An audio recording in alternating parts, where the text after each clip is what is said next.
The personnel files should have been sealed forever. The mission records should have been buried in some forgotten Pentagon basement, classified beyond any civilian's reach. But there, glowing on Detective Martinez's computer screen in downtown Phoenix, was a call sign that officially didn't exist, Ghost 7. And the woman they'd been calling a fraud for 18 months was listed as the primary operator on operations so black that even Martinez's federal clearance barely scratched the surface.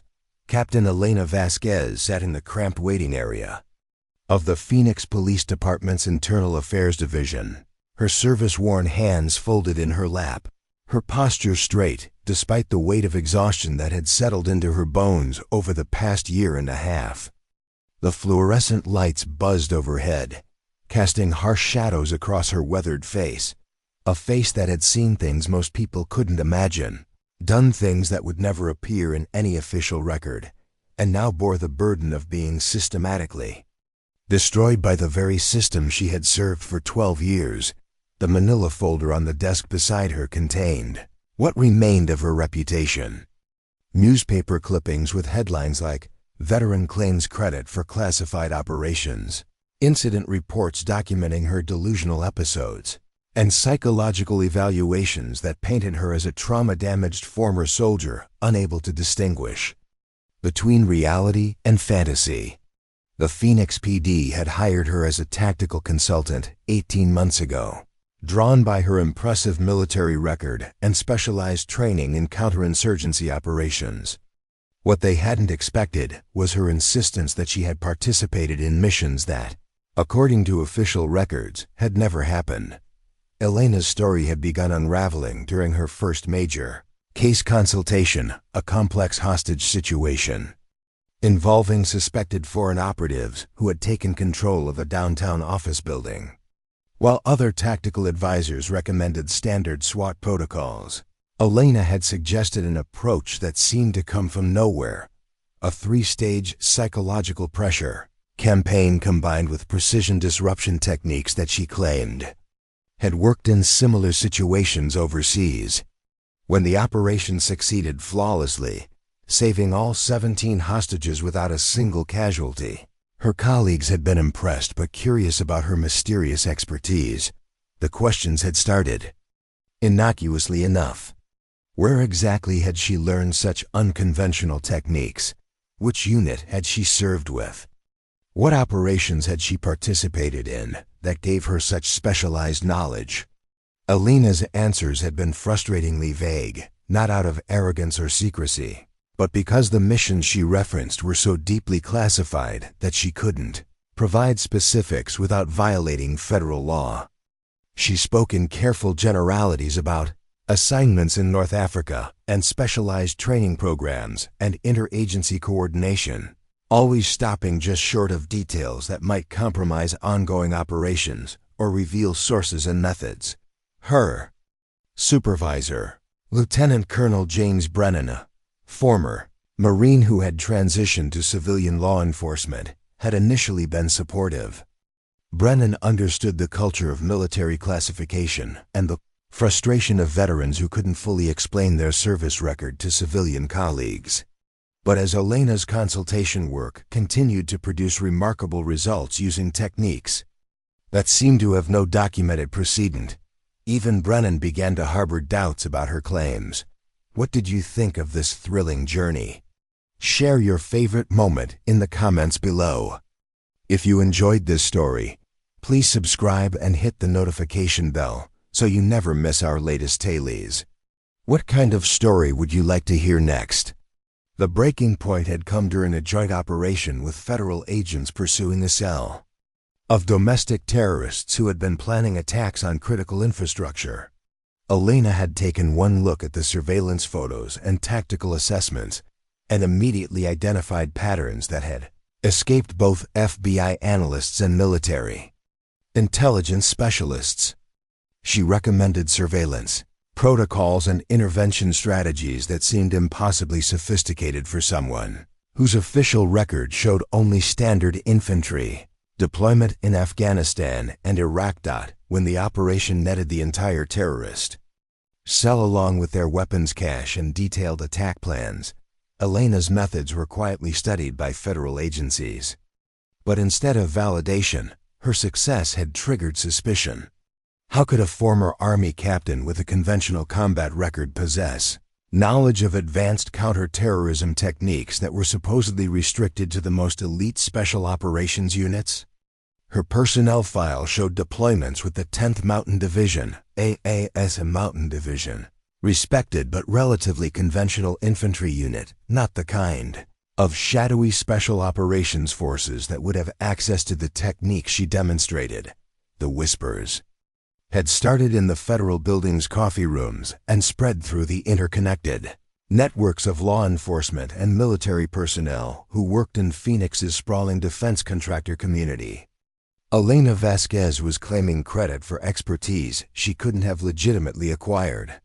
She was embellishing her service record, possibly suffering from post-traumatic stress disorder that had blurred the line between reality and fantasy. Some suggested she had learned her techniques from movies or video games and was now pretending they came from classified military experience. The situation had deteriorated rapidly when Elena made the mistake of referencing specific operations during a multi-agency briefing on international terrorism threats. She had mentioned tactical innovations that had been used in operations in Somalia, techniques that had proven effective against insurgent networks in the Horn of Africa, and coordination protocols that had been developed for joint operations between American forces and allied intelligence services. The problem was that no such operations appeared in any accessible military database, and Elena's official service record placed her in Afghanistan during the time period she claimed to have been operating in East Africa. Dr. Rebecca Sterling, the department's consulting psychologist, had been brought in to evaluate Elena's mental state. Sterling was a respected specialist in veteran mental health who had worked with hundreds of former military personnel struggling with the transition to civilian life. Her initial assessment had been sympathetic but concerning. Elena displayed classic symptoms of someone whose identity was deeply intertwined with military service and who might be unconsciously embellishing her record to maintain relevance and self-worth in a civilian context. Sterling's report had been carefully worded, but devastating in its implications. Elena showed signs of reality distortion regarding service experiences, demonstrated grandiose ideation concerning her role in classified operations, and exhibited resistance to accepting limitations of her actual military background. The psychologist recommended continued evaluation and suggested that Elena's claims about participating in non-existent operations might be a coping mechanism for dealing with the trauma and identity loss that many veterans experienced after leaving active duty. The media attention had been the final blow to Elena's credibility. A local investigative reporter named Sarah Kim had picked up the story about a police consultant who claimed to have participated in secret military operations that had no official record. Kim's initial article had been relatively balanced, presenting Elena's claims alongside expert opinions about the prevalence of classified military activities that might not appear in standard personnel records. But follow-up investigations had found no corroborating evidence for Elena's alleged service with special operations units, no records of the African deployments she referenced, and no documentation of the training program she claimed to have completed. The story had grown legs when it was picked up by national outlets, transforming Elena from a respected tactical consultant into a cautionary tale about stolen valor and veteran mental health. Veterans advocacy groups had split in their response. Some defended Elena's right to privacy regarding classified operations, while others expressed concern that false claims about secret missions were damaging the credibility of all veterans who had served in legitimate special operations roles. Elena's colleagues at the Phoenix PD had initially tried to remain supportive, but the constant media attention and federal scrutiny had made her position untenable. Her consultation contracts were quietly terminated. Her security clearance was suspended pending investigation. Her reputation within the law enforcement community was systematically destroyed by a combination of bureaucratic investigation and public humiliation. The cruelest aspect of Elena's situation was her inability to defend herself without violating the very classification protocols that had governed her actual service. The operations she had participated in were so deeply buried within the special access programs that acknowledging their existence would constitute a federal crime. She had been recruited for highly classified missions, specifically because her conventional military record provided perfect cover. She appeared to be exactly what her personnel file indicated, a capable but unremarkable infantry officer whose deployment history would never attract attention or raise questions about her actual activities. The irony was that Elena's cover had worked too well. The very anonymity that had made her valuable for covert operations now made it impossible for her to prove that those operations had ever occurred. She was trapped in a bureaucratic catch-22. The evidence that would vindicate her claims was classified at levels so high that even acknowledging its existence would land her in federal prison.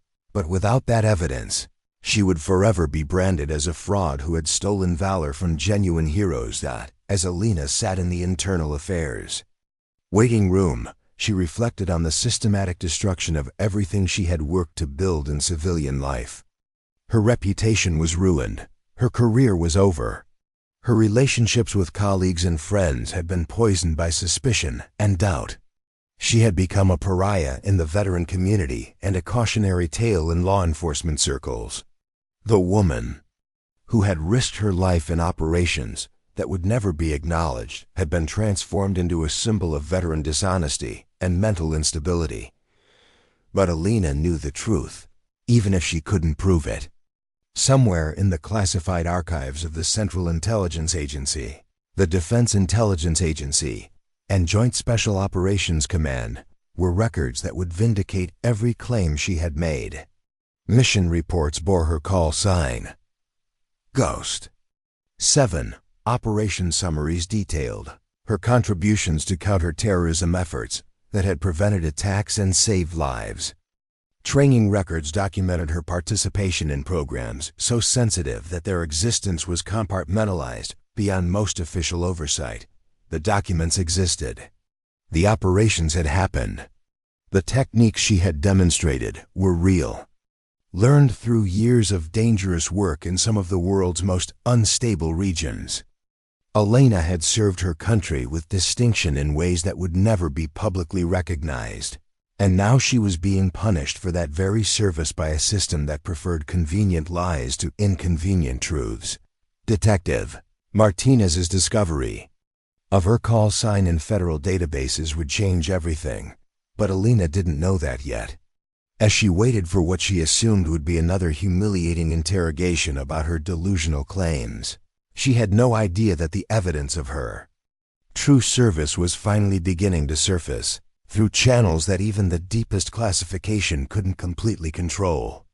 The truth was about to emerge, not through Elena's own testimony, but through the electronic breadcrumbs that even the most secret operations inevitably left behind in the digital age.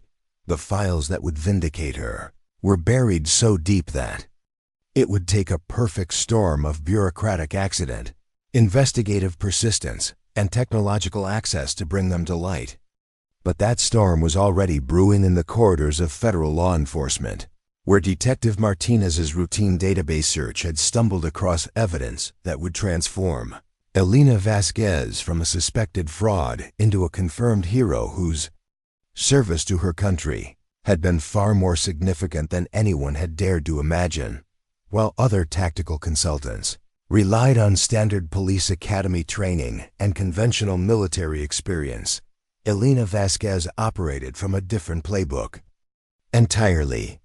Her approach to crisis situations drew from techniques that had no names in civilian law enforcement manuals, strategies that seemed to emerge from an intuitive understanding of human psychology under extreme stress, and tactical innovations that consistently produced results that bordered on the miraculous. She carried herself with the quiet confidence of someone who had faced genuine life-or-death situations, but she documented her methods in notebooks filled with coded references and abbreviated notations that made sense only to her. Her colleagues at the Phoenix Police Department had initially been impressed by her unconventional expertise, but that admiration had gradually transformed into suspicion as they realized they couldn't trace the origins of her knowledge through any recognizable training pipeline. Elena's official military record showed deployments with conventional infantry units in Iraq and Afghanistan, honorable service that had earned her a Bronze Star and a Purple Heart, but nothing that would explain her mastery of advanced psychological operations, her familiarity with exotic weapon systems, or her uncanny ability to predict the behavior of foreign operatives.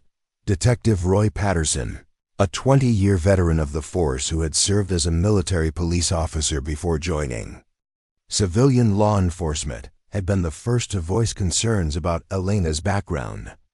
Patterson understood military culture and respected genuine combat experience, but Elena's techniques seemed to come from a level of specialized training that didn't match her documented service record. During joint training exercises, she would demonstrate hand-to-hand combat techniques that were more sophisticated than anything taught in standard Army infantry programs, discuss surveillance protocols that seemed borrowed from intelligence agencies, and reference tactical scenarios that sounded like they came from special operations missions rather than conventional deployments. "Where exactly did you learn that disarmament technique, Captain?" Patterson had asked after Elena had effortlessly neutralized an armed suspect during a training scenario. Her response had been characteristically vague. Advanced close quarters, combat training, overseas deployment, inter-service program. When Patterson pressed for specifics about which program and when, Elena had deflected with references to classification restrictions and the need to protect operational security. The pattern of non-answers had become frustratingly familiar to her colleagues. Sergeant Maria Santos, who supervised the department's tactical consultation program, had tried to be supportive of Elena's unconventional methods, but even Santos struggled with the growing questions about Elena's background. During case briefings, Elena would casually reference intelligence that seemed to come from sources far beyond her official clearance level, discuss international terrorist organizations with the detailed knowledge of someone who had studied them firsthand, and suggest tactical responses that indicated familiarity with classified threat assessments that weren't available to local law enforcement. The nickname Professor had started as a term of respect for Elena's analytical abilities, but it had gradually acquired undertones of skepticism as her colleagues began questioning the source of her encyclopedic knowledge. During shift changes and coffee breaks, officers would exchange glances when Elena made references to operational techniques that seemed impossibly sophisticated for someone with her documented background. The jokes were subtle but pointed. "Professors got another theory from her secret training program," or "let's see what classified technique Professor learned from her mysterious deployments." Elena's first major case as a tactical consultant had involved a kidnapping situation where international criminals had taken a businessman's family hostage while demanding ransom payments through offshore accounts. The FBI had classified it as a standard extortion case and planned a conventional surveillance operation to identify the perpetrators. Elena had taken one look at the crime scene photos and immediately identified it as a professionally executed operation that bore the hallmarks of Eastern European organized crime syndicates with intelligence agency connections. Her analysis had been remarkably detailed. The kidnappers had used communication protocols that suggested military training. Their surveillance evasion techniques indicated familiarity with law enforcement capabilities, and their operational security measures were consistent with groups that had experience evading international intelligence services. When Elena recommended a response strategy that involved psychological pressure campaigns and financial disruption techniques that were far beyond standard police procedures, The federal agents had been skeptical, but desperate enough to try her approach. The operation had succeeded beyond anyone's expectations. Elena's psychological assessment had predicted exactly how the kidnappers would respond to specific types of pressure. Her recommended surveillance protocols had identified the entire criminal network within 48 hours, and her suggested intervention techniques had resulted in the safe recovery of all hostages without paying any ransom. The success had been so complete that federal agencies had quietly studied Elena's methods to understand how a local police consultant had outperformed their own specialized units. But instead of enhancing her reputation, the successful outcome had triggered deeper questions about Elena's true background.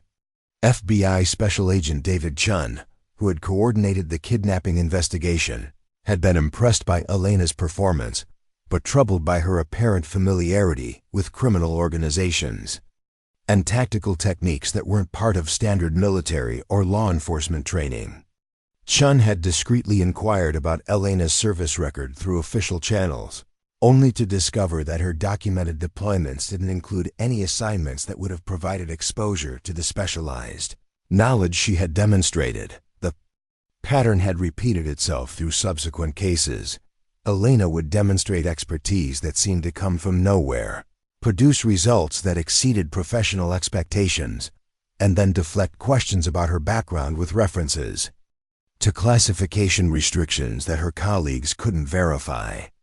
Her success rate was remarkable, but her methods remained mysteriously opaque, creating a growing divide between her professional effectiveness and her personal credibility. Dr. Amanda Foster, a forensic psychologist who worked with the department on complex cases, had observed Elena's interactions with suspects and witnesses during several investigations. Foster noted that Elena seemed to possess an intuitive understanding of interrogation techniques that were far more sophisticated than standard police training provided. She could identify psychological vulnerabilities with remarkable accuracy, predict behavioral responses with uncanny precision, and manipulate conversation dynamics in ways that consistently produced actionable intelligence. Her approach to psychological assessment as graduate-level work, Foster had confided to Sergeant Santos during a case review meeting. "She's using techniques that I recognize from advanced intelligence training programs, but when I ask about her background in psychology or interrogation, she gives me the same vague responses about overseas training that everyone else gets. Either she's had access to very specialized education that doesn't appear in her record, or she's developed these skills through experience that she can't discuss." The skepticism had intensified when Elena began making references to international incidents that seemed to reflect personal knowledge rather than academic study. During a briefing on domestic terrorism threats, she had casually mentioned tactical innovations that had been developed in response to specific attacks in Africa and the Middle East, discussing them with the detailed familiarity of someone who had been personally involved in the operational responses. When colleagues asked about her sources for such specific information, Elena would reference interagency briefings and classified threat assessments that her security clearance level shouldn't have provided access to Lieutenant Colonel Brennan. Despite his initial support for Elena's work, had begun documenting instances where her knowledge seemed to exceed the boundaries of her official background. During a multi-agency training exercise focused on counter-terrorism scenarios, Elena had demonstrated familiarity with explosive device signatures that suggested hands-on experience with improvised weapons that were specific to certain geographic regions and terrorist organizations.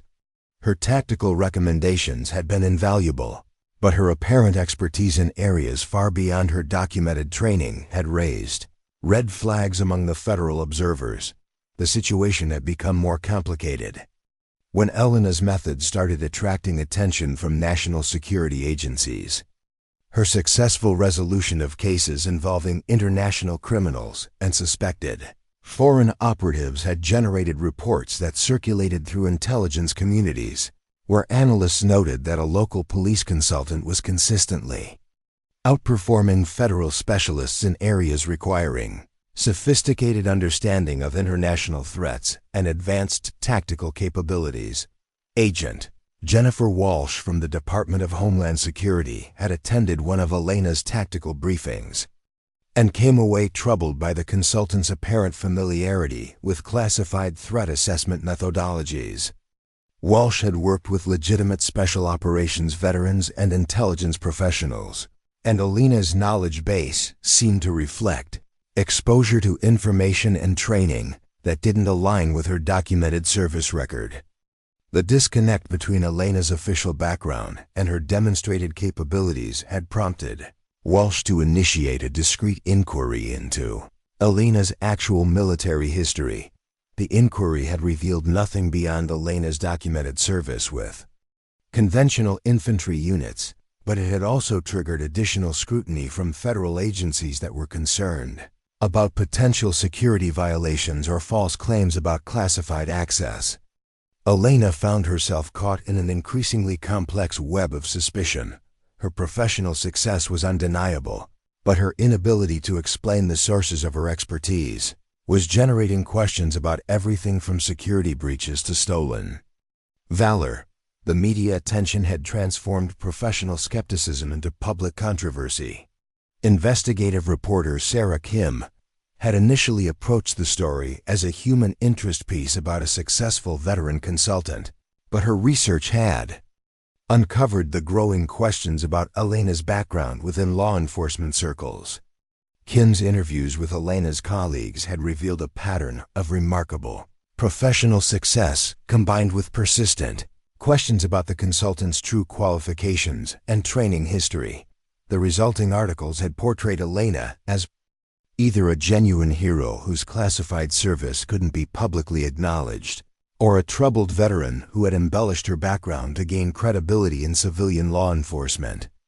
The ambiguity had made the story more compelling to national outlets, which had picked up the narrative and expanded it into broader discussions about veteran mental health, classification protocols, and the challenges of verifying military service records. In an era of highly compartmentalized special operations, Elena's professional relationships had been systematically poisoned by the growing controversy.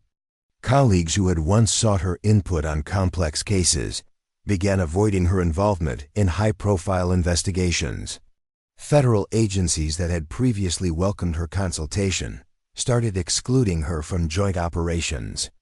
Her security clearance review had become an extended process that effectively suspended her access to classified information, making it impossible for her to participate in the very types of cases where her expertise had proven most valuable. Isolation had been particularly painful because Elena understood exactly why her colleagues had become suspicious, but she couldn't provide the explanations that would resolve their concerns without violating federal law. The operations she had participated in were protected by classification levels that made acknowledging their existence a criminal offense.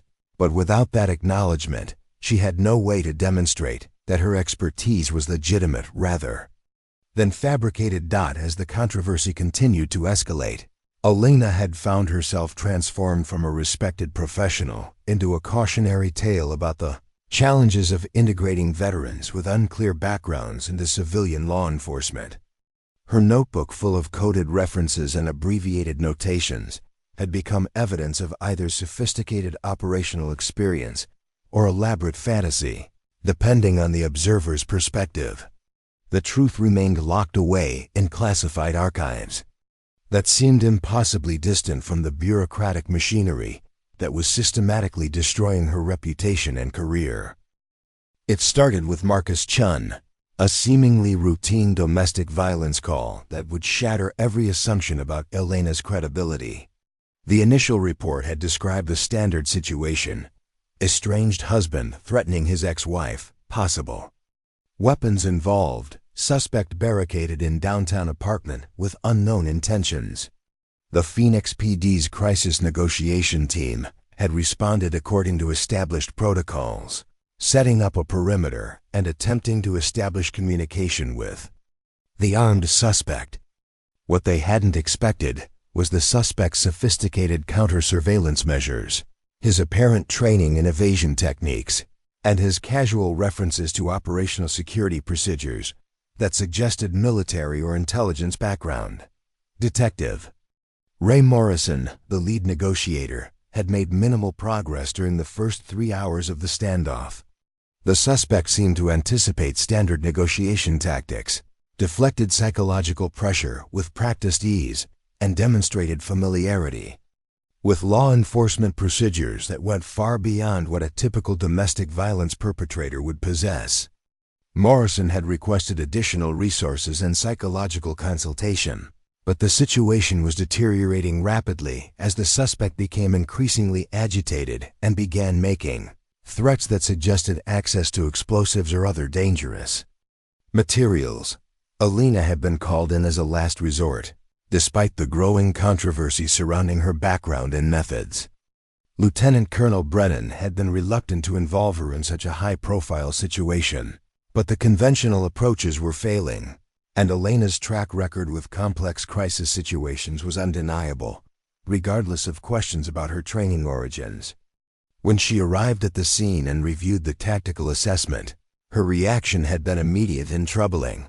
This wasn't a domestic violence situation at all, but something far more dangerous and sophisticated. According to all official databases and background checks, Marcus Chen was exactly what he appeared to be: a recently divorced construction worker with no military service, no criminal record beyond a few minor infractions, and no connections to any organizations that would provide tactical training or access to advanced weapons. His ex-wife's restraining order painted a picture of escalating domestic abuse and alcohol-related violence, consistent with thousands of similar cases that law enforcement dealt with routinely. The psychological profile developed by the crisis team suggested a desperate man acting irrationally under emotional stress, someone who could be managed through standard de-escalation techniques. But Elena had recognized something in Chun's communication patterns that the trained negotiators had missed.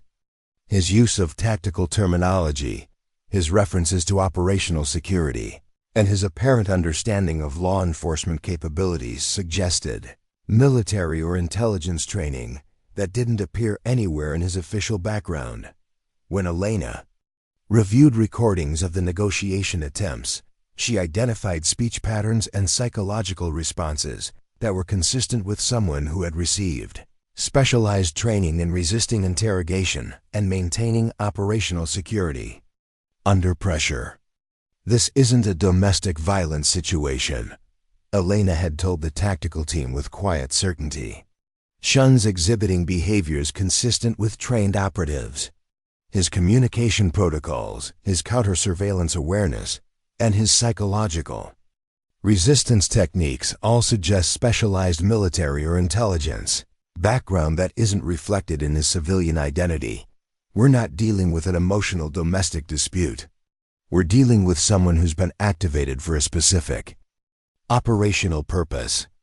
The response from the crisis team had been immediate skepticism. Agent Rebecca Torres from the FBI's Crisis Intervention Unit had reviewed Elena's assessment and found it lacking in supporting evidence. "Captain Vasquez, our background investigation shows no military service, no intelligence connections, and no training that would support your operational assessment. Marcus Chen is a construction worker with documented alcohol problems and a history of domestic violence. Your analysis seems to be imposing a complex intelligence scenario onto a straightforward criminal situation." Elena had requested permission to review Chun's financial records, communication history, and travel patterns, suggesting that his civilian identity might be cover for more sophisticated activities. When the request was denied due to insufficient probable cause, Elena had persisted with her assessment, arguing that Chun's tactical awareness and operational security measures were inconsistent with his documented background and suggested connections to foreign intelligence services or terrorist organizations. Commander Harrison Webb, the senior federal coordinator for the operation, had become visibly frustrated with Elena's persistence. Captain, we've conducted comprehensive background checks through multiple agencies. Marcus Chen has no military record, no intelligence connections, and no history of activities that would support your assessment. Are you suggesting that our federal databases are incomplete, or that Chen is operating under deep cover with an identity so sophisticated that it's escaped detection by multiple law enforcement agencies? The question had hung in the air with obvious implications about Elena's credibility and judgment. Her colleagues were already questioning her tendency to see complex intelligence operations in routine criminal situations, and her insistence that Chun represented a sophisticated threat rather than a desperate domestic violence perpetrator seemed to confirm their concerns about her ability to distinguish between reality and the elaborate scenarios she seemed to imagine. Elena had asked for 30 minutes to conduct her own assessment of the situation, using techniques that she described as alternative communication protocols developed for hostile interrogation scenarios. The request had been granted reluctantly, more out of desperation than confidence, as conventional negotiation attempts had completely failed and the situation was approaching the point where tactical intervention might become necessary. What Elena discovered during her brief communication with Chun had validated every aspect of her initial assessment. Using conversation techniques that seemed to come from an advanced interrogation manual, she had identified psychological triggers and operational awareness that confirmed Chun's specialized training.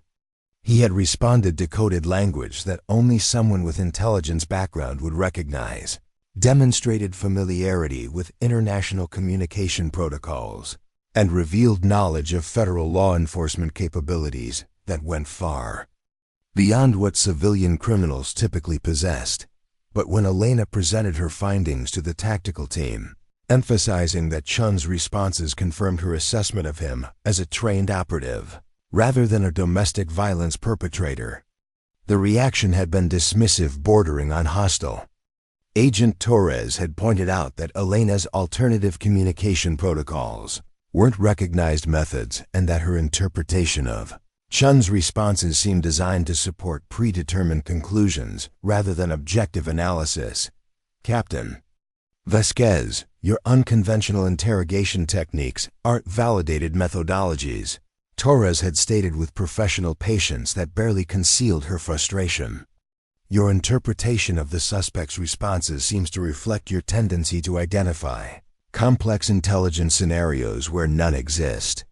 Marcus Chen is responding exactly as we would expect from someone under emotional stress who's been exposed to law enforcement procedures through media and personal experience. The criticism had been particularly painful because Elena knew exactly why Chun's responses had confirmed her assessment, but she couldn't explain her certainty without revealing knowledge that came from her own classified operational experience. The techniques she had used were indeed advanced interrogation methods, but they were restricted to intelligence operations and special access programs that she couldn't acknowledge without violating federal law. Her ability to recognize Chun's training came from personal familiarity with similar programs, but that familiarity was itself classified beyond any level that her colleagues could access or verify. Dr. Michael Foster, the department's psychological consultant, had been brought in to evaluate Elena's assessment and provide an independent opinion on Chun's psychological state and threat level. Foster's analysis had contradicted Elena's conclusions across every significant point. Chun showed classic symptoms of emotional breakdown under stress. His communication patterns were consistent with alcohol-impaired judgment and domestic violence escalation, and his apparent tactical awareness could be explained by exposure to military and police procedures through popular media and civilian firearms training. Captain Vasquez's assessment reflects a pattern of overinterpretation that we've documented in previous cases, Foster had reported to the tactical team. Her tendency to identify sophisticated intelligence operations in routine criminal situations seems to stem from her desire to apply specialized knowledge that may not be relevant to civilian law enforcement contexts. Marcus Chen presents as a textbook domestic violence case with alcohol-related complications, not as a trained operative with intelligence connections. The standoff had continued for another 6 hours with conventional negotiation techniques, producing minimal progress and Chen's behavior becoming increasingly erratic.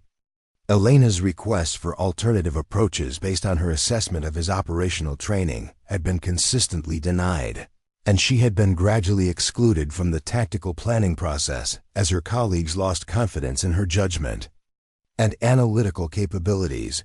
The resolution had come when Chen had suddenly surrendered, walking out of the apartment with his hands raised and offering no resistance to arrest. His behavior during processing had been cooperative and consistent with someone experiencing emotional breakdown, confirming the official assessment that he was a domestic violence perpetrator rather than a sophisticated operative.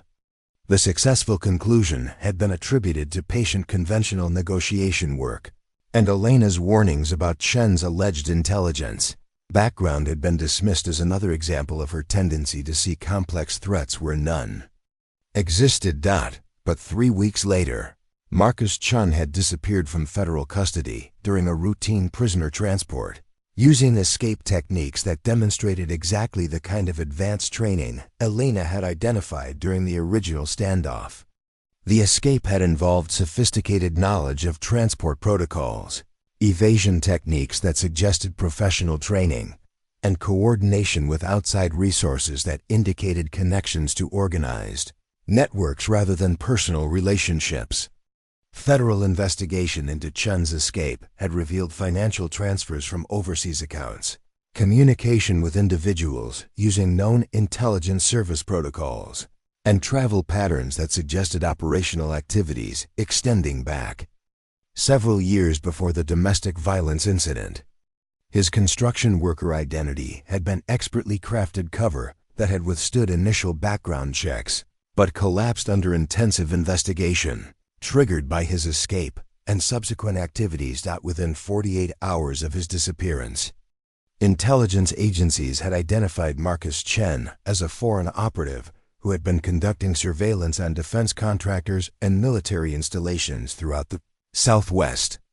His domestic violence case had been cover for intelligence gathering activities, and his apparent emotional breakdown had been a carefully orchestrated deception designed to avoid deeper investigation of his true activities and connections. Elena's assessment had been completely vindicated, but the confirmation had come too late to prevent Chen's escape or the compromise of whatever intelligence he had gathered during his time under surveillance. Her warnings about his operational training and intelligence connections had been dismissed as paranoid fantasy, allowing a foreign agent to maintain his cover and ultimately escape federal custody with valuable information about American defense capabilities. The aftermath had been professionally devastating for the federal agents and local law enforcement officers who had rejected Elena's analysis. Agent Torres faced a formal review of her decision-making process. Commander Webb was transferred to a desk position pending investigation, and Dr. Foster's psychological assessment capabilities were questioned by federal oversight agencies. The incident had exposed fundamental failures in threat assessment and intelligence analysis that had allowed a foreign operative to operate successfully under the cover of a routine domestic violence case. But for Elena, the vindication had been bittersweet. Her accurate assessment of Chen's true nature had been ignored and dismissed, allowing a dangerous situation to escalate unnecessarily and ultimately result in the escape of a foreign agent. The pattern of skepticism and rejection that had characterized her colleagues' response to her analysis remained unchanged, despite the dramatic confirmation of her accuracy. She had been proven right, but in a way that highlighted the systematic refusal of others to take her expertise seriously. The Chen case had become a classified footnote in federal intelligence files, another example of how sophisticated foreign operations could exploit the gaps between different law enforcement agencies and the tendency of American officials to underestimate the complexity of threats they faced. Elena's role in identifying Chun's true nature was documented in internal reports, but those reports were classified at levels that prevented her from using them to defend her reputation or demonstrate her analytical capabilities to her critics. Elena wasn't just tracking one suspicious operative. Her personal files, maintained in a series of encrypted notebooks and secure digital drives, contained observations on 17 different individuals across 3 states who had exhibited similar patterns of sophisticated tradecraft hidden beneath carefully constructed civilian identities. Over the next 4 months, she began identifying connections that painted a picture far more complex and threatening than anyone in federal law enforcement had recognized. The pattern had started with seemingly unrelated incidents. A software engineer in Tucson who demonstrated unexpected knowledge of military communication protocols during a routine cybercrime investigation. A freelance photographer in Albuquerque whose equipment and travel patterns suggested surveillance capabilities far beyond his documented commercial work. A university professor in Las Vegas whose academic research provided perfect cover for gathering intelligence on nearby military installations and defense contractors. Elena had spent her off-duty hours conducting meticulous research into these individuals, cross-referencing their backgrounds, financial records, travel patterns, and professional activities. What emerged was a network of foreign operatives who had established deep cover identities throughout the American Southwest, each positioned to gather specific types of intelligence while maintaining the appearance of legitimate civilians pursuing ordinary careers and personal relationships. Her breakthrough had come when she identified the common elements in their operational security. All 17 individuals used similar financial instruments for international transfers, maintained communication patterns that suggested coordination with overseas handlers, and demonstrated tactical awareness that exceeded their documented training and experience. The sophistication of their cover identities was remarkable, but Elena's specialized knowledge of intelligence operations allowed her to recognize the subtle signatures that conventional law enforcement investigators would miss. The software engineer, David Kim, had particularly caught Elena's attention during the joint FBI local police investigation into corporate espionage at a defense contracting firm. Kim's role as a cybersecurity consultant had provided legitimate access to sensitive systems, but Elena had noticed that his questioning techniques and technical knowledge suggested familiarity with classified defensive measures that weren't part of standard commercial cybersecurity training. When she reviewed his employment history, she discovered a pattern of short-term contracts with companies involved in classified defense work, always terminating just before security reviews that might have exposed his true activities. Elena's investigation into Kim had revealed financial transfers from accounts linked to entities that appeared in classified intelligence reports as front organizations for foreign intelligence services. His travel patterns included frequent trips to countries known for hosting intelligence training facilities, always with plausible commercial justifications that would satisfy routine background checks. Most significantly, Kim's technical capabilities seemed to extend into areas of electronic warfare and signals intelligence that were restricted to military and intelligence professionals with specialized clearances. When Elena had attempted to share her findings about Kim and the broader network with federal authorities, the response had been politely dismissive. Special Agent Margaret Sullivan from the FBI's Counterintelligence Division had reviewed Elena's research and found it interesting but lacking in concrete evidence of criminal activity or national security violations. The individuals Elena had identified were all documented legal residents or citizens with clean criminal records and legitimate professional activities. Captain Vasquez, your analysis is thorough and creative, but it relies heavily on speculation and pattern recognition. That may be seeing connections where none exist, Sullivan had explained during their meeting. The individuals you've identified may have interesting backgrounds, but there's no evidence of coordination, criminal activity, or violation of any federal statutes.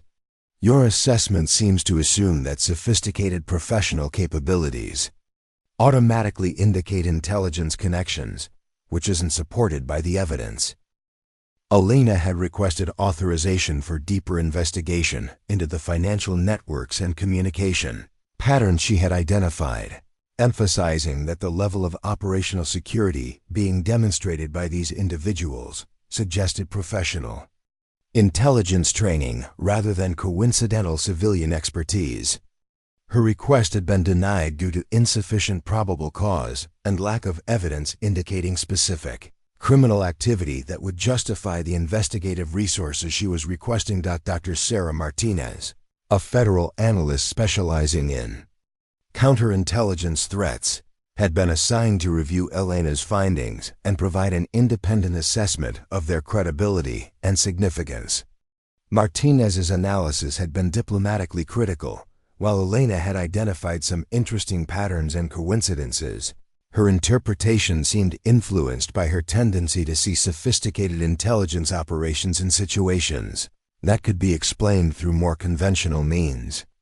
Captain Vasquez demonstrates remarkable attention to detail and analytical capabilities, but her conclusions consistently exceed what the evidence supports, Martinez had written in her evaluation. Her background and training may predispose her to identify threats that require the kind of specialized response she's trained to provide, leading to overinterpretation of routine civilian activities as sophisticated intelligence operations.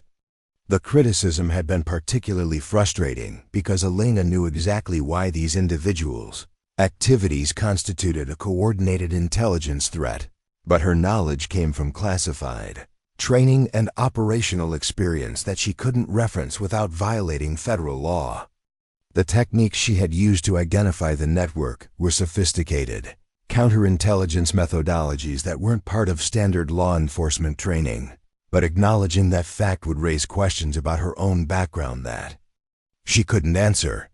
Elena had continued her investigation independently, using vacation time and personal resources to build a comprehensive case file on the suspected intelligence network. Her research had revealed increasingly sophisticated patterns of coordination and intelligence gathering that extended across multiple states and involved infiltration of defense contractors, military installations, academic institutions, and technology companies involved in classified research and development. The university professor, Dr. Angela Roberts, had been particularly concerning because her academic position provided access to graduate students and research programs that were directly relevant to classified defense projects. Roberts' scholarly work focused on advanced materials, science and engineering applications that were central to several classified weapons development programs, and her international collaborations included researchers from countries known to be actively seeking American military technology. Elena's analysis of Roberts' activities had identified a pattern of intelligence gathering that was elegant in its subtlety. The professor was using legitimate academic exchanges and research collaborations to gather information about classified defense programs, always staying within the bounds of legal academic inquiry while systematically mapping American capabilities and research directions that were strategically valuable to foreign governments. When Elena had attempted to brief federal counterintelligence officials about Roberts and the broader network, her presentation had been received with professional courtesy but obvious skepticism. Commander James Harrison from the Defense Intelligence Agency had listened to Elena's analysis with attention, but had ultimately concluded that her assessment was based on speculation rather than actionable intelligence. Captain Vasquez, your research is impressive in its scope and attention to detail, but it relies on assumptions about coordination and intent that aren't supported by concrete evidence. Harrison had explained, the individuals you've identified may have interesting backgrounds and professional capabilities, but there's no indication of criminal activity or security violations that would justify the kind of intensive investigation you're recommending. Rejection had been particularly painful because Elena could see the intelligence network operating with increasing boldness and sophistication, gathering information that would be valuable to America's adversaries while maintaining perfect cover as legitimate civilians pursuing ordinary professional activities. Her warnings about the threat were being dismissed as paranoid fantasy, allowing foreign operatives to continue their activities without interference or oversight. Elena's reputation within federal law enforcement and intelligence communities had suffered additional damage as word spread about her persistent claims regarding sophisticated spy networks that other professionals couldn't identify or verify.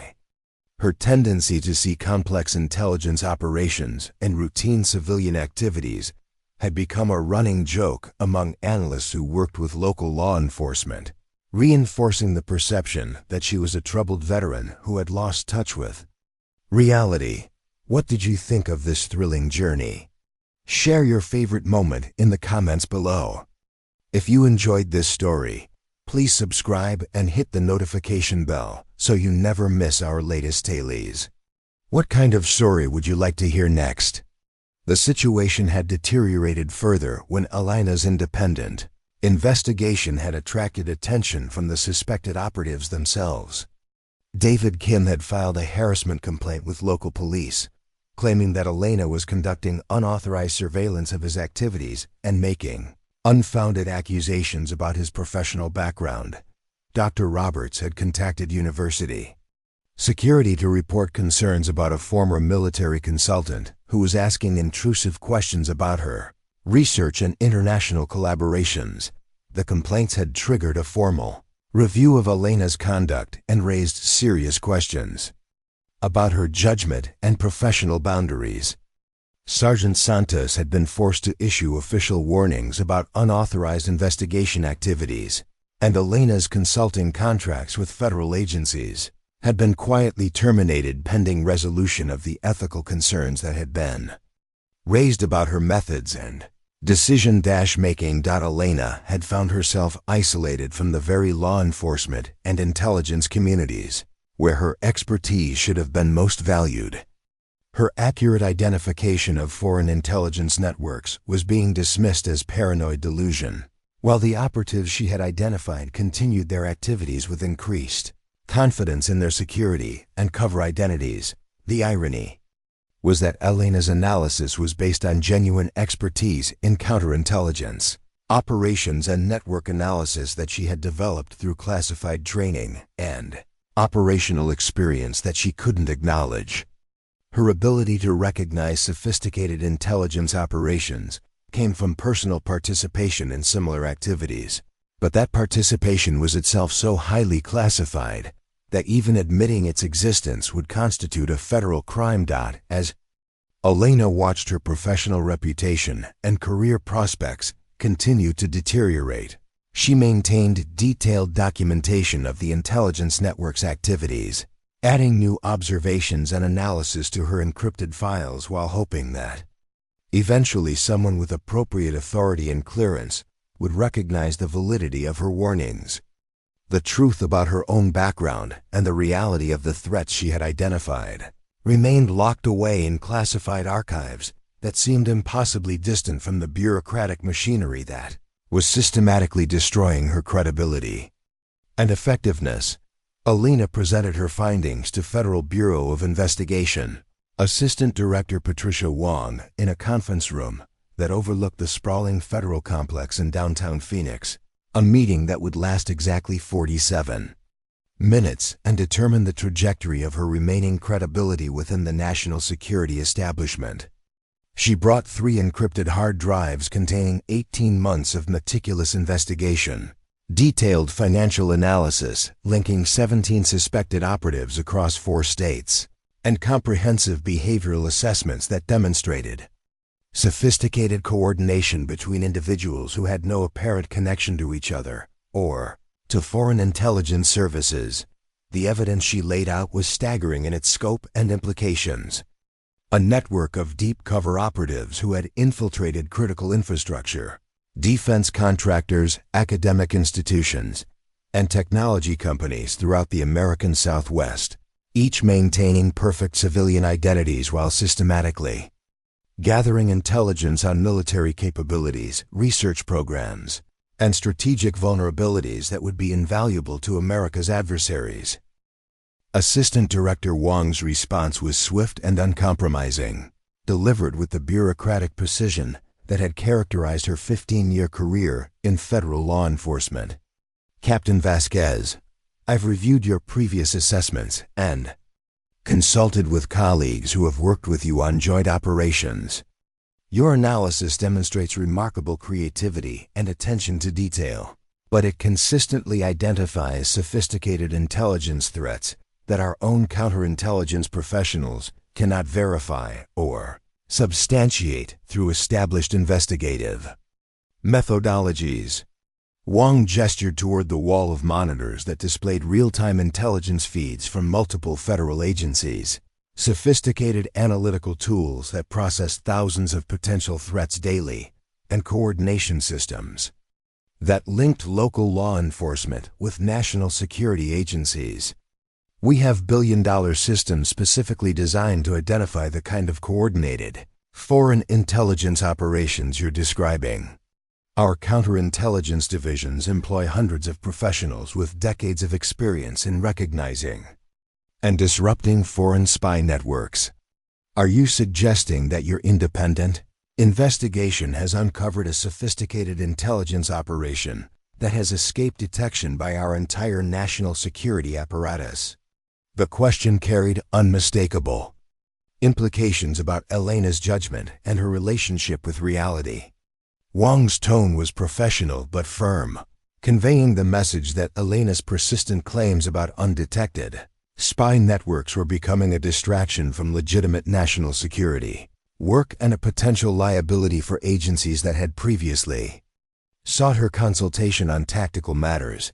Elena had attempted to explain that her analytical methods drew from specialized training and operational experience that wasn't part of standard counterintelligence education. But Wong had interrupted with visible impatience. Captain, your military record shows conventional infantry deployments with the 10th Mountain Division.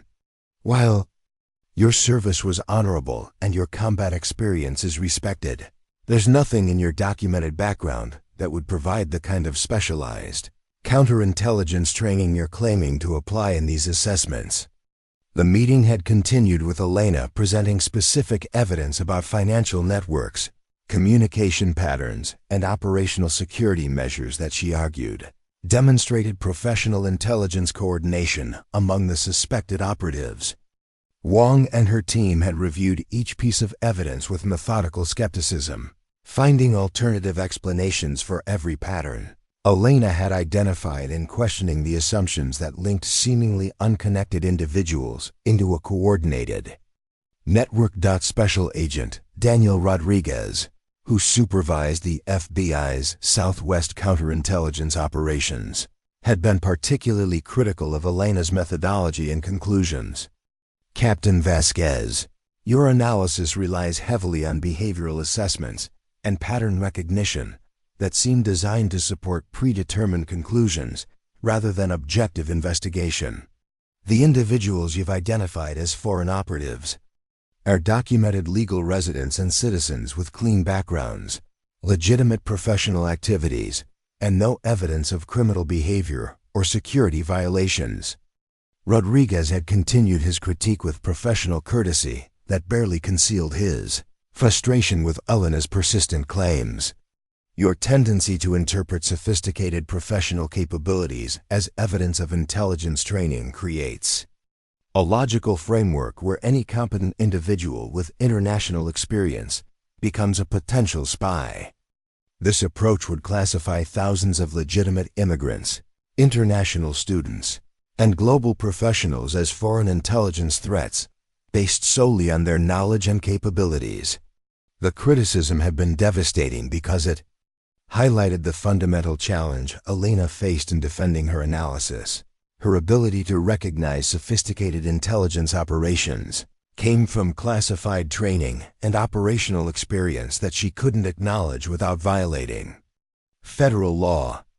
But without that acknowledgement, her expertise appeared to be speculation and paranoia rather than professional assessment based on genuine knowledge. Dr. Rebecca Chen, a federal analyst specializing in behavioral assessment and threat evaluation, had been brought in to provide an independent review of Elena's psychological state and analytical capabilities. Chen's evaluation had been diplomatically worded, but professionally damaging. Elena demonstrated classic symptoms of someone whose identity was deeply connected to military service and who might be unconsciously creating scenarios that required the kind of specialized expertise she believed herself to possess. Captain Vasquez shows signs of what we might call relevance preservation syndrome. Chen had explained to the federal team, veterans with specialized military backgrounds sometimes struggle with civilian environments where their expertise isn't regularly needed or validated. Creating complex threat scenarios that require their particular skills can be a way of maintaining professional identity and self-worth in contexts where their military experience isn't directly applicable. Chen's assessment had suggested that Elena's persistent identification of sophisticated intelligence networks might be a psychological coping mechanism for dealing with the transition from military service to civilian law enforcement, where her specialized knowledge wasn't regularly required or appreciated. The evaluation had recommended continued psychiatric support and suggested that Elena's claims about undetected spy networks were more likely symptoms of adjustment difficulties than accurate threat assessments. The meeting had concluded with Wong's recommendation that Elena focus her consultation work on conventional tactical situations where her documented military experience was directly relevant, avoiding complex analytical tasks that seemed to trigger her tendency to see sophisticated intelligence operations where none existed. The recommendation was presented as supportive guidance, but Elena understood it as bureaucratic. Exiled from the kind of work where her expertise was most valuable and needed, Elena had left the federal building with her encrypted drives and detailed analysis intact, but with her professional credibility systematically demolished. The very agencies that should have been most interested in her intelligence assessments had rejected her findings as psychological projection rather than legitimate threat analysis, preferring to maintain confidence in their existing systems, rather than acknowledge that sophisticated foreign operations might be exceeding their detection capabilities. The aftermath had been swift and comprehensive. Elena's security clearance review had been extended indefinitely pending resolution of concerns about her judgment and reliability. Her consulting contracts with federal agencies had been quietly terminated, with officials citing budget constraints and personnel changes, rather than explicitly acknowledging the credibility issues that had made her presence unwelcome in national security circles. Local law enforcement agencies had followed the federal lead, gradually excluding Elena from joint operations and complex investigations, where her analytical capabilities had previously been valued. The message was clear without being officially stated. Elena Vasquez was no longer considered a reliable consultant whose assessments could be trusted in situations involving national security, implications, or federal coordination. The media attention had intensified the professional isolation. Investigative reporter Sarah Kim had continued following Elena's story, documenting the growing skepticism among law enforcement professionals and the federal government's apparent loss of confidence in Elena's capabilities. Kim's articles had portrayed Elena as either a genuine expert whose classified background prevented her from proving her credentials, or a troubled veteran whose psychological issues were creating elaborate fantasy scenarios that she had convinced herself were real. Veterans advocacy groups had become divided in their support for Elena, with some defending her right to privacy regarding classified operations, while others expressed concern that false claims about secret missions and intelligence expertise were damaging the credibility of legitimate veterans who had served in special operations roles. The controversy had become a case study in the challenges of verifying military service records and the psychological pressures faced by veterans transitioning to civilian careers. Elena's isolation had been compounded by her inability to defend herself effectively without violating the classification protocols that governed her actual service record. The operations she had participated in were protected by security measures so restrictive that even acknowledging their existence would constitute a federal crime. But without that acknowledgement, she had no way to demonstrate that her expertise in counterintelligence and threat assessment was based on genuine training and experience rather than imagination and wishful thinking. The suspected intelligence network she had identified continued operating with apparent impunity, their activities protected by the very skepticism that Elena's warnings had generated among federal officials. Her accurate identification of sophisticated foreign operations was being dismissed as paranoid fantasy, allowing real threats to persist while the person most capable of recognizing and analyzing them was systematically excluded from the professional communities where her expertise was most needed. As Elena faced the complete destruction of her civilian career and professional reputation, she maintained her detailed files on the suspected operatives, continuing to document their activities and update her analysis even though no one in federal law enforcement or intelligence communities was willing to take her assessments seriously.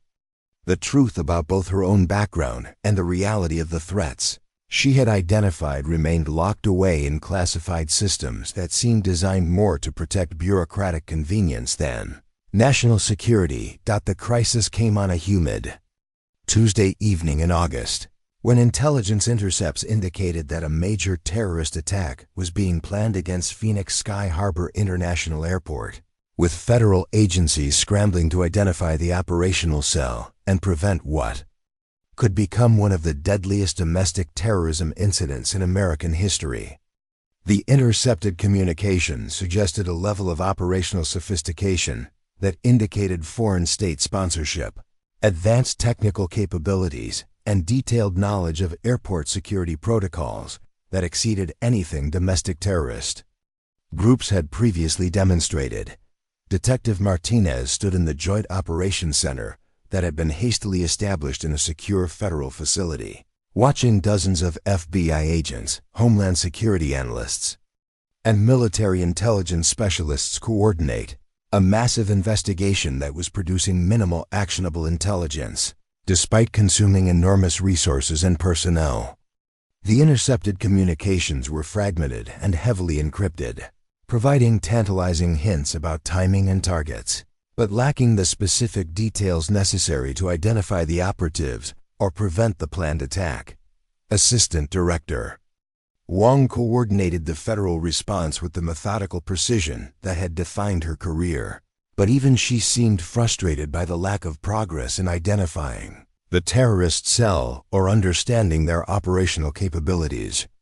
We're dealing with a sophisticated network that's using advanced encryption, sophisticated counter-surveillance measures, and operational security that suggests professional intelligence training. She briefed the assembled law enforcement officials. Their communication patterns indicate coordination with overseas handlers, but we haven't been able to identify specific individuals or locations within our jurisdiction. The investigation had consumed 72 hours of intensive work by some of the nation's most experienced counter-terrorism professionals, but the terrorist cell remained invisible to conventional detection methods.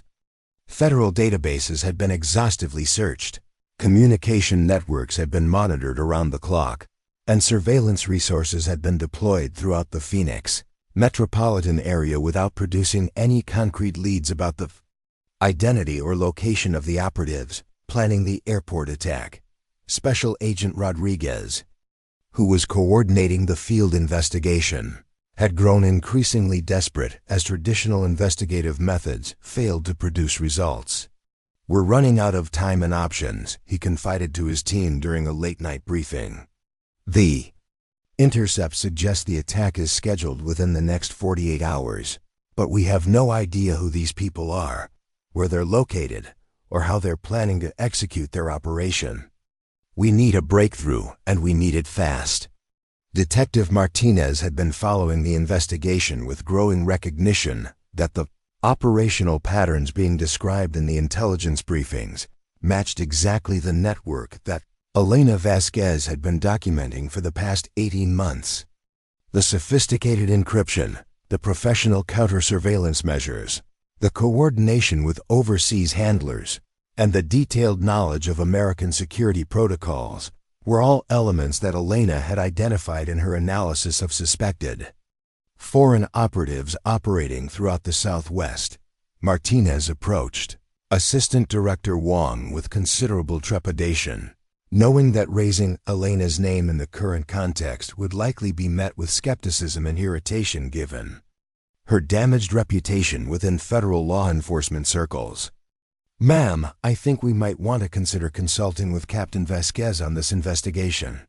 Her analysis of suspected foreign operative networks in this region might be relevant to identifying the terrorist cell we're trying to locate."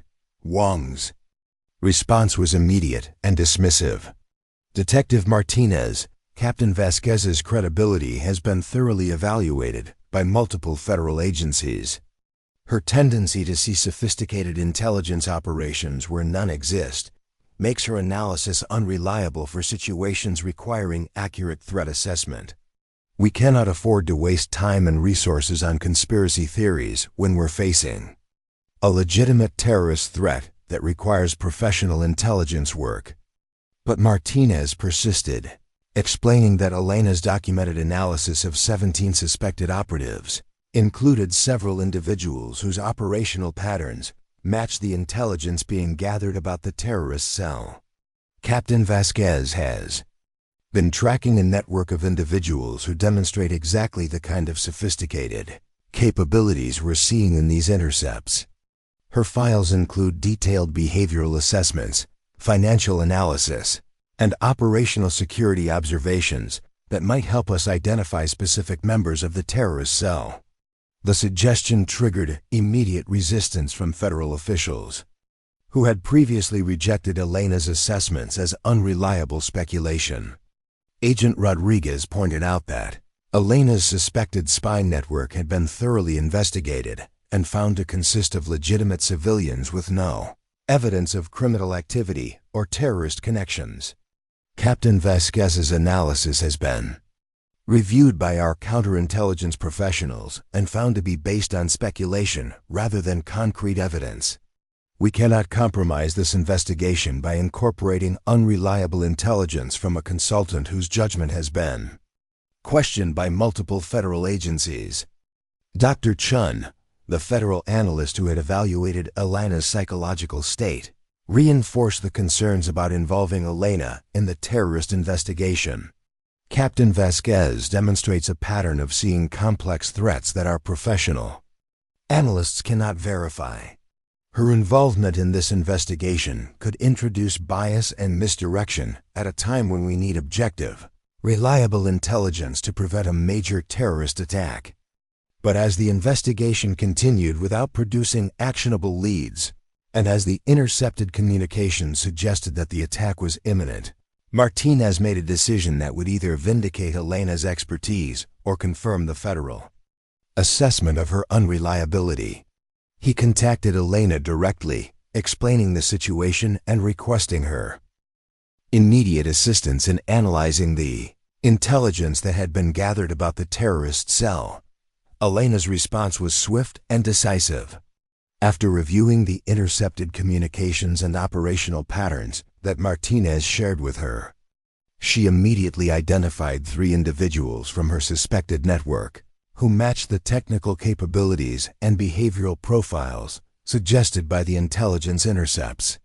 The operational security measures, communication protocols, and technical sophistication you're describing match exactly what I've documented about David Kim, Dr. Angela Roberts, and Marcus Chun, she told Martinez with quiet certainty. Elena explained that her analysis had revealed coordination between these individuals that suggested they were part of a larger network with foreign intelligence connections. operating under deep cover civilian identities while gathering intelligence, and preparing for operational activities that could include terrorist attacks.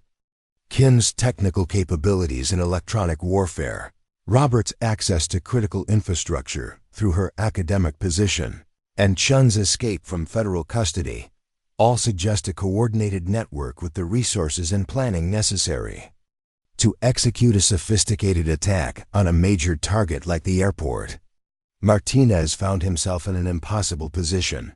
Federal agencies had rejected Elena's analysis as unreliable, but her identification of specific individuals who matched the terrorist cell's operational profile was the first concrete lead the investigation had produced. He made a decision that would either save hundreds of lives or destroy his own career by incorporating Elena's intelligence into the official investigation without authorization from federal coordinators. Elena provided Martinez with detailed files on Kim, Roberts, and Chun, including their current locations, communication patterns, financial networks, and operational capabilities that she had documented through 18 months of careful surveillance and analysis. Her intelligence was remarkably comprehensive, providing exactly the kind of specific, actionable information that the federal investigation had been unable to develop through conventional methods. Armed with Elena's intelligence, Martinez initiated surveillance operations on the 3 suspected terrorists, using local police resources and avoiding federal channels that would have triggered questions about his sources and methods. Within 6 hours, surveillance teams had confirmed that Kim was conducting technical reconnaissance of airport security systems.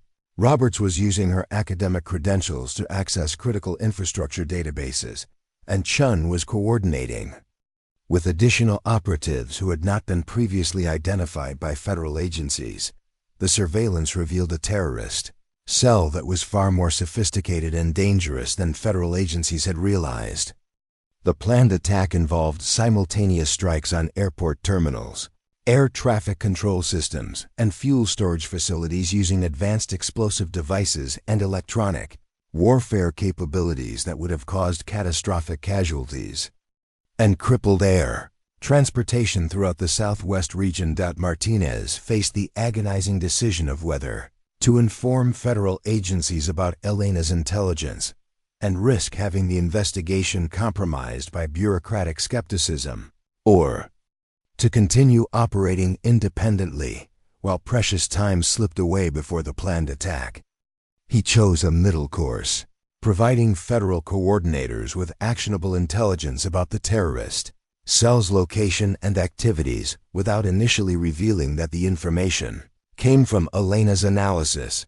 The federal response was immediate and overwhelming. FBI tactical teams surrounded Kim's location while he was conducting final preparations for the electronic warfare component of the attack. Homeland Security agents arrested Roberts as she attempted to access airport infrastructure databases from her university office. Local police, coordinated by Martinez, apprehended Chun and 3 additional operatives who were preparing explosive devices in a warehouse facility that had been identified through Elena's intelligence network. The coordinated arrests occurred less than 18 hours before the planned attack was scheduled to begin, preventing what could have been one of the deadliest terrorist incidents in American history. The sophisticated explosive devices recovered from the warehouse were sufficient to cause catastrophic damage to multiple airport terminals, while the electronic warfare equipment Kim had prepared would have disabled air traffic control systems and emergency response communications throughout the region. Assistant Director Wong coordinated the post-arrest investigation with the same methodical precision that had characterized the search for the terrorist cell. But now her focus was on understanding how Martinez had developed the intelligence that led to the successful arrests. Detective Martinez, your identification of these specific individuals was remarkably accurate and timely. I need to understand your sources and methods so we can properly evaluate the intelligence and ensure our investigation is properly documented. Martinez knew that revealing Elena's role in identifying the terrorist cell would trigger complex Questions about her credibility, her methods, and the federal agency's previous rejection of her analysis. But the successful prevention of the airport attack had validated Elena's expertise in ways that could no longer be dismissed as speculation or psychological projection. The intelligence came from Captain Elena Vasquez's analysis of suspected foreign operative networks operating in this region, Martinez explained, knowing that his admission would either vindicate Elena's reputation or confirm federal suspicions about both their judgment and reliability. Her documentation of these individuals' activities, capabilities, and coordination provided the specific intelligence necessary to identify and locate the terrorist cell. The revelation triggered immediate and intense scrutiny of Elena's previous assessments and the federal agency's decision to reject her analysis as unreliable. Wong found herself in the uncomfortable position of explaining how a consultant, whose credibility had been questioned by multiple federal agencies, had provided the intelligence that prevented a major terrorist attack while professional counterterrorism specialists had been unable to identify the same operatives. The successful arrests had transformed Elena from a discredited consultant whose claims were dismissed as paranoid fantasy into the intelligence analyst whose expertise had prevented a catastrophic terrorist attack. But the vindication came with the bitter recognition that federal agencies' skepticism about her assessments had allowed dangerous operatives to continue their activities for months, while the person most capable of identifying them was systematically excluded from the investigations where her expertise was most needed. Assistant Director Wong was about to dismiss Martinez's claim about Elena's intelligence when something in the detective's absolute certainty and the undeniable success of the arrests made her pause. The federal agencies had just prevented what would have been the deadliest terrorist attack on American soil since September 11th, but they had done so using intelligence from a consultant whose credibility they had systematically destroyed over the past 18 months. The contradiction demanded explanation, regardless of how uncomfortable that explanation might prove for federal officials who had rejected Elena's previous assessments. "Show me everything," Wong said, her voice carrying the weight of someone who understood that careers and lives hung in the balance of what came next. "I want to see Captain Vasquez's complete analysis of these operatives, her methodology for identifying their network, and every piece of intelligence that led to today's arrests. If her assessment was accurate about this terrorist cell, then we need to understand how we missed such a significant threat, and why our own analysts failed to identify operatives who were planning an attack of this magnitude." Martinez opened Elena's encrypted files on the conference room's secure display system, revealing 18 months of meticulous documentation that painted a comprehensive picture of foreign intelligence operations throughout the American Southwest. The analysis was staggering in its depth and sophistication. Detailed behavioral assessments, financial network mapping, communication pattern analysis, and operational security observations that demonstrated the kind of expertise typically found only in the most advanced intelligence agencies. Elena's documentation of David Kim showed months of careful surveillance that had identified his true capabilities in electronic warfare and signals intelligence. Her files contained photographs of Kim conducting technical reconnaissance at multiple locations, financial records showing payments from accounts linked to foreign intelligence services, and communication intercepts that revealed his coordination with overseas handlers. The level of detail was remarkable, suggesting investigative capabilities that exceeded what local law enforcement typically possessed. Her analysis of Dr. Angela Roberts was equally comprehensive, documenting the professor's use of academic credentials to access sensitive infrastructure databases, her pattern of international travel that corresponded with intelligence gathering requirements, and her recruitment of graduate students for research projects that provided cover for collecting classified information about defense contractors and military installations. Elena had identified Roberts as a sophisticated intelligence operative months Before federal agencies recognized any threat, the file on Marcus Chen was particularly damning because it demonstrated that Elena had accurately assessed his operational capabilities during the original domestic violence standoff, only to have her warnings dismissed as paranoid fantasy. Her documentation showed that Chun's apparent breakdown had been carefully orchestrated deception, designed to avoid deeper investigation of his intelligence activities, and that his subsequent escape from federal custody had been facilitated by the same network that was now planning the airport attack. Special Agent Rodriguez reviewed Elena's methodology with growing recognition that her analytical techniques were far more sophisticated than anything he had encountered in standard counterintelligence training. Her approach to behavioral assessment, financial network analysis, and operational security evaluation reflects advanced intelligence training that goes well beyond what we would expect from conventional military experience, he admitted to Wong. The techniques she's using are consistent with specialized programs that are highly classified and restricted to personnel with very specific clearances and operational backgrounds. Wong studied Elena's analysis with the methodical attention that had defined her career, but she was troubled by the implications of what she was seeing. The intelligence consultant, whose credibility had been questioned by multiple federal agencies, had demonstrated investigative capabilities that exceeded those of professional counterterrorism specialists, using methods that suggested access to training and operational experience that didn't appear in her documented service record. Dr. Chun, the federal analyst who had previously evaluated Elena's psychological state, found herself reassessing her earlier conclusions in light of the successful terrorist arrests. Captain Vasquez's identification of this network was based on analytical capabilities that I didn't recognize during my psychological evaluation, she confessed to Wong. Her pattern recognition, threat assessment methodology, and operational security analysis reflect expertise that suggests specialized training in advanced intelligence operations that would be highly classified and compartmentalized beyond most official oversight. The revelation that Elena's expertise was genuine rather than imagined created uncomfortable questions about the federal agency's decision-making process and their systematic rejection of intelligence that could have prevented months of terrorist preparation and planning. Wong realized that she was facing a situation where professional counterterrorism specialists had been outperformed by a consultant whose background they couldn't verify and whose methods they didn't understand.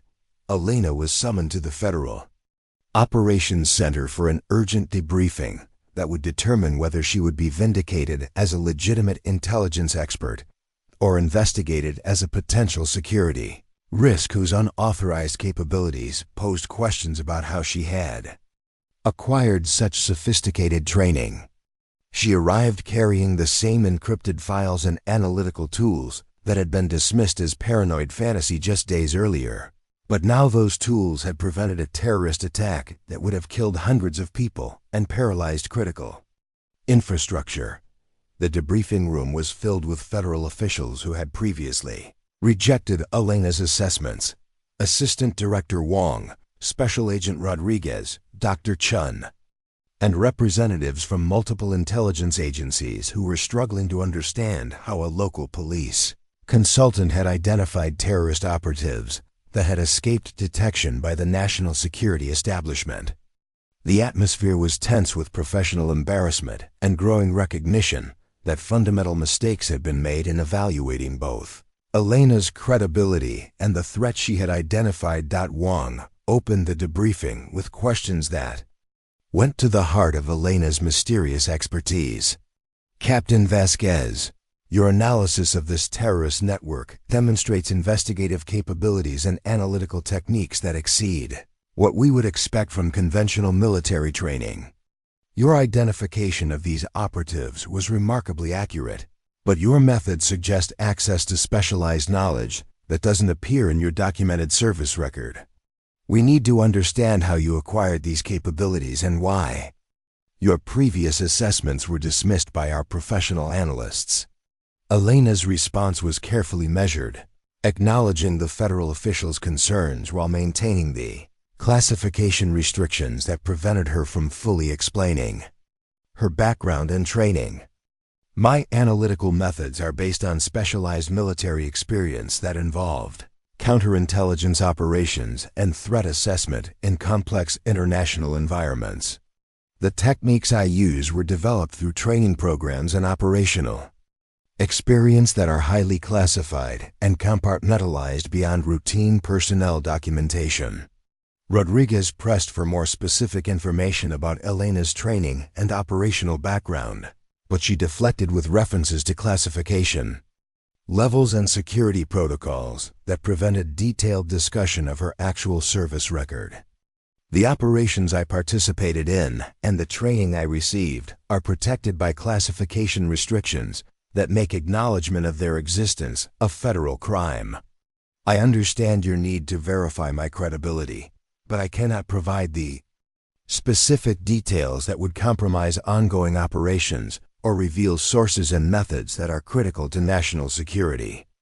The explanation was frustrating for federal officials who needed to understand Elena's capabilities in order to properly evaluate her intelligence and integrate her expertise into official counterterrorism operations.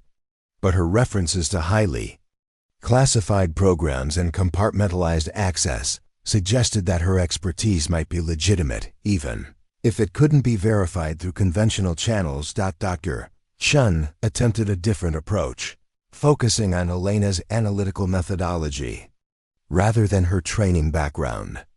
Captain Vasquez, your threat assessment techniques and pattern recognition capabilities demonstrate expertise that suggests specialized education in intelligence analysis.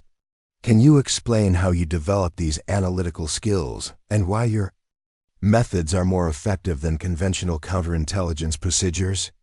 Elena's response revealed glimpses of the sophisticated training that had shaped her analytical capabilities without providing details that would violate classification restrictions.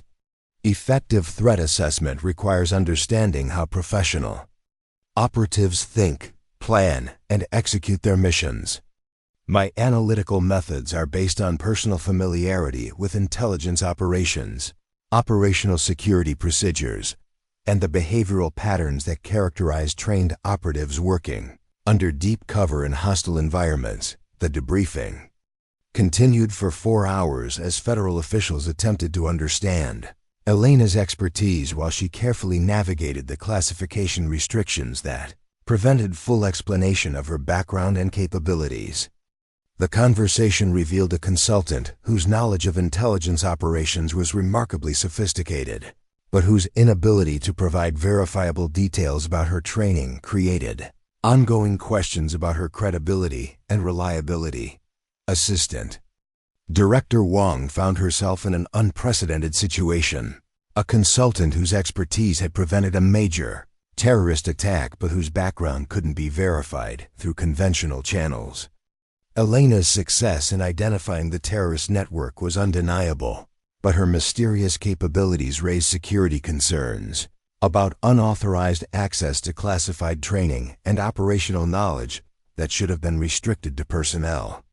With documented clearances and official authorization, the resolution came when Wong made a decision that revealed her own professional courage and recognition that national security sometimes required accepting expertise from sources that couldn't be fully verified or understood.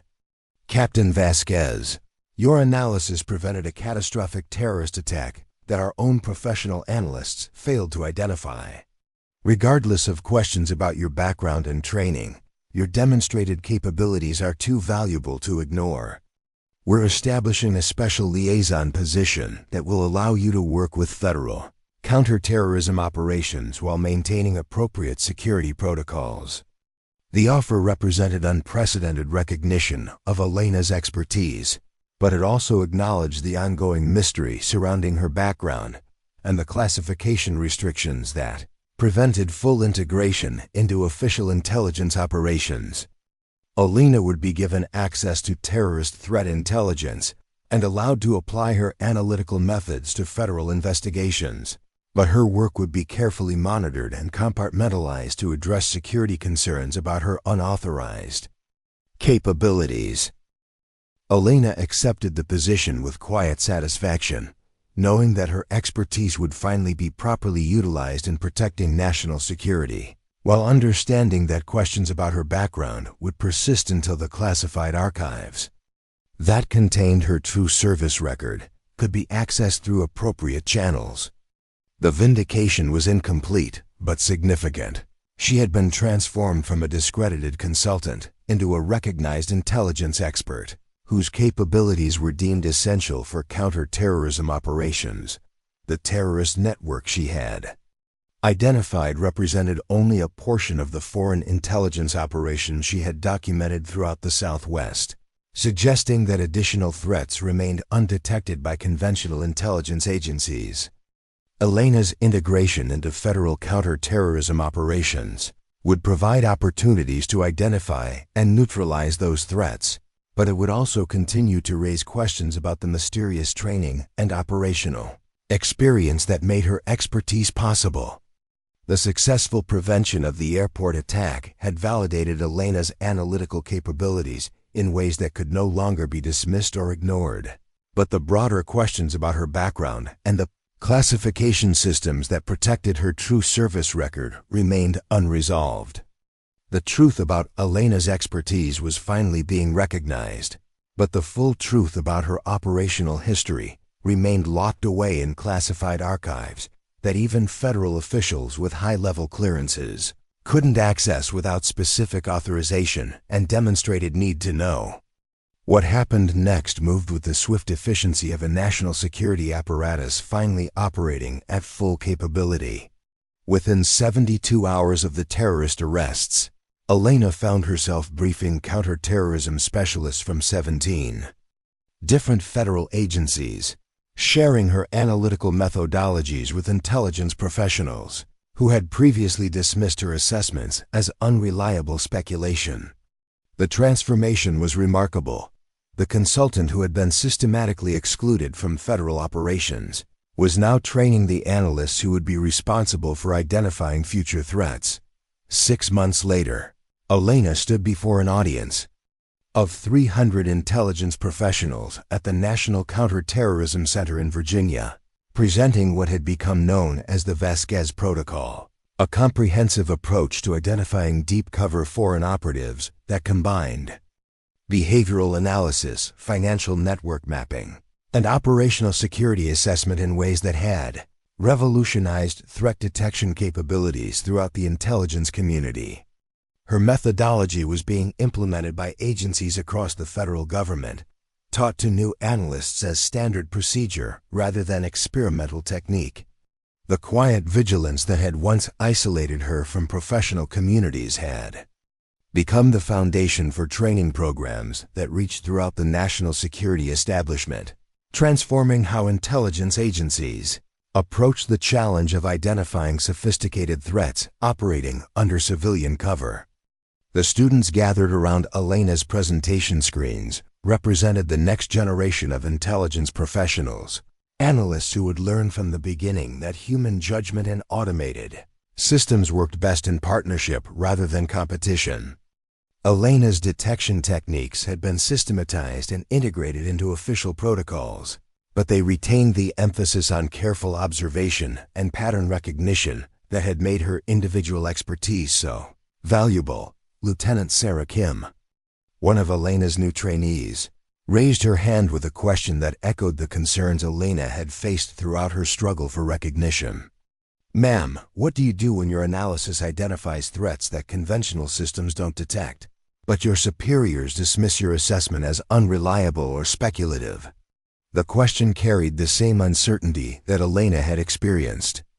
When her observations conflicted with official databases and established procedures, Elena's response drew from years of professional isolation and eventual vindication. You document everything with meticulous attention to detail. You preserve your analysis even when others dismiss it as unnecessary or paranoid. You maintain professional standards while building comprehensive cases that can withstand skeptical review. And you never stop believing that careful observation and persistent investigation serve purposes that extend far beyond personal recognition or career advancement. The lesson continued with practical exercises in behavioral assessment and network analysis, techniques that Elena had developed through operational experience that remained classified beyond the clearance levels of most students. But the methodology could be taught without revealing the specific training and missions that had made Elena's expertise possible, allowing her knowledge to benefit national security, while protecting the compartmentalized operations that had shaped her capabilities. During a break in the training session, Elena received a secure communication that would finally resolve the questions about her background that had persisted throughout her struggle for professional recognition. The message was brief but transformative. Request your presence in SIF 7 for classification review. Bring identification and prepare for extended debriefing regarding operational history documentation. Elena made her way through the secure corridors of the intelligence facility toward the sensitive compartmented information facility where the most classified materials were stored and reviewed. The meeting would either provide official acknowledgement of her operational background or confirm that her expertise remained too sensitive for public verification, even within the intelligence community that had finally recognized her analytical capabilities. Inside SCIF 7, 3 officials waited with documentation that Elena had never expected to see again. Mission reports bearing her call sign, Ghost 7. Operational summaries detailing her contributions to counter-terrorism efforts in Somalia. Training records documenting her participation in programs so classified that their existence was compartmentalized beyond most official oversight, and performance evaluations that confirmed her service in operations that had never been publicly acknowledged. Colonel Michael Thompson from Joint Special Operations Command opened the review with information that transformed Elena's mysterious expertise into documented reality. Captain Vasquez, recent changes in classification protocols have authorized limited disclosure of certain special access programs for personnel validation purposes. Your operational history with Task Force Platinum can now be partially acknowledged to resolve questions about your analytical capabilities and professional background. The documents revealed Elena's true service record, 3 years with an elite counterintelligence unit that had operated in some of the world's most dangerous regions, conducting missions that required the kind of sophisticated threat assessment and network analysis that had made her expertise so valuable in civilian law enforcement. Her conventional military record had been carefully constructed cover that provided operational security while allowing her to transition to civilian roles where her specialized knowledge could continue serving national security interests. Her call sign, Ghost 7, appeared throughout mission documentation that detailed operations in Somalia, Kenya, and other East African locations where foreign intelligence services had been conducting activities that threatened American interests and regional stability. Elena's role had involved identifying and neutralizing foreign operative networks using exactly the analytical techniques that had enabled her to recognize the terrorist cell planning the Phoenix airport attack. Colonel Thompson explained that Elena's integration into civilian law enforcement had been planned as a way to utilize her expertise in domestic counterintelligence while maintaining operational security about her true background. Your assignment to Phoenix was intended to provide counterterrorism capabilities at the local level while keeping your specialized training and operational experience protected through classification protocols that prevented acknowledgement of your actual service record. The revelation explained why Elena's expertise had seemed so mysteriously sophisticated. She had been trained for exactly the kind of threat assessment and network analysis that civilian law enforcement agencies needed but lacked the capability to perform effectively. Her struggle for recognition had resulted from the success of operational security measures that had protected her true background while allowing skeptical colleagues to dismiss her capabilities as speculation rather than documented expertise. But the most significant revelation was yet to come. Elena's analytical methods had been so successful in identifying terrorist threats that the intelligence community was establishing a new program that would integrate operatives with her specialized background into law enforcement agencies throughout the country, creating a network of analysts capable of detecting sophisticated foreign intelligence operations that conventional methods consistently missed. Elena's story wasn't just about individual vindication. It was about the transformation of how America approached the challenge of identifying threats that were too sophisticated for automated detection systems and too subtle for conventional intelligence analysis. She had proven that some victories didn't require dramatic confrontations or public recognition, but emerged through patient accumulation of expertise that eventually became impossible to ignore or dismiss. The woman who had been called a fraud had become the foundation for a new approach to national security that recognized the irreplaceable value of human judgment, careful observation, and the courage to act on convictions that others found too quiet to notice. Elena's expertise was no longer mysterious or questionable. It was documented, validated, and systematically integrated into the intelligence capabilities that would protect American interests for generations to come. As Elena prepared to leave the classified briefing with official acknowledgement of her operational background, she reflected on the journey that had brought her from professional isolation to institutional recognition. The quiet vigilance that had once made her invisible had become the foundation for respect that was finally backed by official documentation rather than bureaucratic skepticism. Elena had learned that some of the most important victories belonged not to those who demanded immediate recognition, but to those who earned it through persistent competence and the eventual vindication of professional judgment that could withstand any amount of skeptical review. Her story was a reminder that true strength often moved in silence, guided by the conviction that serving others rarely began with applause, but always ended with results that spoke louder than any words could express. The classified documents that finally validated Elena's expertise represented more than personal vindication. They confirmed that the most important discoveries often emerged from the patient dedication of individuals who refused to accept that faint signals were meaningless noise, who understood that genuine threats required genuine expertise to detect and neutralize. Elena's journey from fraud to hero proves that sometimes the most crucial battles are fought not with weapons, but with unwavering dedication to truth and the courage to stand by your convictions when everyone else has given up. Her story reminds us that real heroes don't always wear capes. Sometimes they carry notebooks, work night shifts, and save lives through quiet vigilance that goes unnoticed until the moment it matters most. If the story of persistence triumphing over doubt inspired you, make sure to subscribe to our channel for more incredible tales of unsung heroes who changed the world through determination and skill. Have you ever had to fight to prove something important that others dismissed? Share your story in the comments below.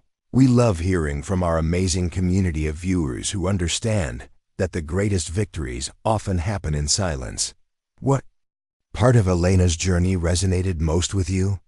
Was it her unwavering dedication despite constant criticism, or the moment when her expertise finally saved hundreds of lives?